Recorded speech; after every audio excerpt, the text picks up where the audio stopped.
What's going on, everyone? Welcome back to Beyond the Box Score, your home for the smartest betting minds and the most profitable picks on YouTube. Today, we're diving into a huge postseason showdown, the Detroit Tigers vs.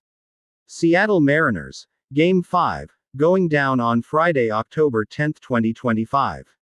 This is it. Do or die, win or go home, the kind of matchup that defines October baseball. The stage is set in the Pacific Northwest at T-Mobile Park, and both teams are coming into this one with their seasons on the line. The tension, off the charts. The storylines, even better. So let's break this all down and get into what might just be the tightest game of the entire series. Let's start with how we got here. The Mariners had this series in the bag, or so it seemed.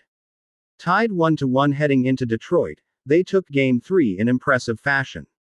Momentum was fully on Seattle's side. Then came Game 4, where they built what looked like a commanding 3-0 lead, only to watch it completely slip away. Detroit stormed back, flipped the script, and stole that game to force a winner-take-all Game 5 back in Seattle. You could almost hear the air leave the Mariners' dugout as that lead evaporated. Now, with the season on the line, they've got to face the one man no team wants to see in an elimination game. Tarik Skubal, the Tigers' ace and arguably the most dominant arm in all of baseball right now. The pitching matchup is elite. George Kirby for the Mariners, Tarik Skubal for the Tigers, two of the most efficient, precise pitchers in the league. Interestingly, both of them have already pitched in this series, and both lost their starts. Kirby got the nod in Game 1, and the Mariners dropped that one. Skubal took the mound in Game 2, and Detroit lost that outing as well. So, this rematch isn't just about skill, it's about redemption. Both of these guys want to be the reason their team advances.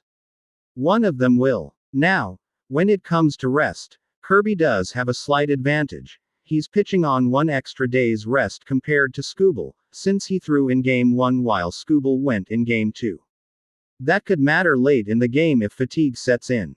But let's be honest. This is Tarik Skubal we're talking about. The man's been nothing short of sensational all season. Many would argue he's the best pitcher on the planet right now, and I can't disagree. His fastball command, his slider bite, the poise he shows under pressure, everything screams ace.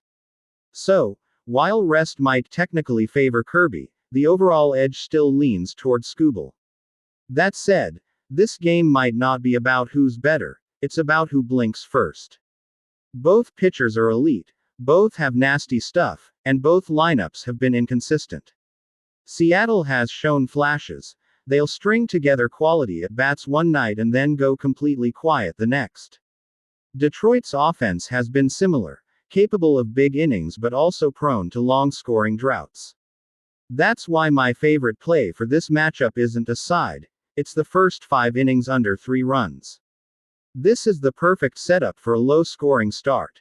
You're getting two of the best arms in baseball pitching in one of the most pitcher-friendly parks in the entire league, T-Mobile Park.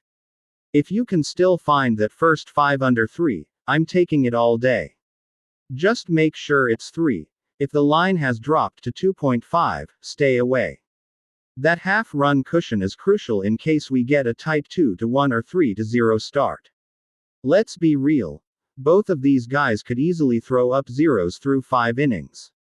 Neither lineup scares me enough to think they're going to jump all over these pitchers early. Skubal's stuff has been practically unhittable, and Kirby's command at home has been rock solid. Combine that with a high-pressure elimination game environment, and you get cautious approaches at the plate, long counts, and limited scoring opportunities. Everything about this setup screams tight, low-scoring duel. Now, if we're talking about which side I'd lean toward, I've got to admit, the value sits with Seattle here. Getting the Mariners at home at plus 120 is hard to pass up, especially when you consider how evenly matched these two teams have been all series. The Mariners have the better bats top to bottom. They've been strong at home all year, and their bullpen has held up better under pressure. Don't get it twisted. I'm not saying George Kirby is the better pitcher in this matchup.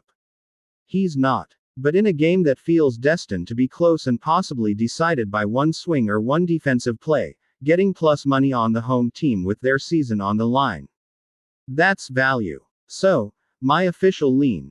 Mariners moneyline plus 120, with my favorite play being the first 5 under 3. I think both aces come out locked in, both offenses stay quiet early, and we get one of those games where every base runner feels like an event. If we get a 2-1 or 3-2 type finish, I won't be surprised at all. This has all the makings of a classic postseason pitcher's duel: tension, strategy, and every pitch mattering just a little bit more. So, there it is. First 5 under 3 runs, and a lean to the Mariners moneyline at plus 120. No matter which side you're on, sit back and enjoy this one, because this is the kind of baseball we live for. October drama at its finest. I appreciate all of you for tuning in. Drop a like if you're rolling with these picks, and jump down in the comments. Let me know who you've got in this elimination game. Are you backing Scooble and the Tigers, or do you think the Mariners pull off the home win and punch their ticket to the ALCS? Let's hear it. As always, stay disciplined, bet smart, and keep it locked right here on Beyond the Box Score, where smart bets meet sharp minds.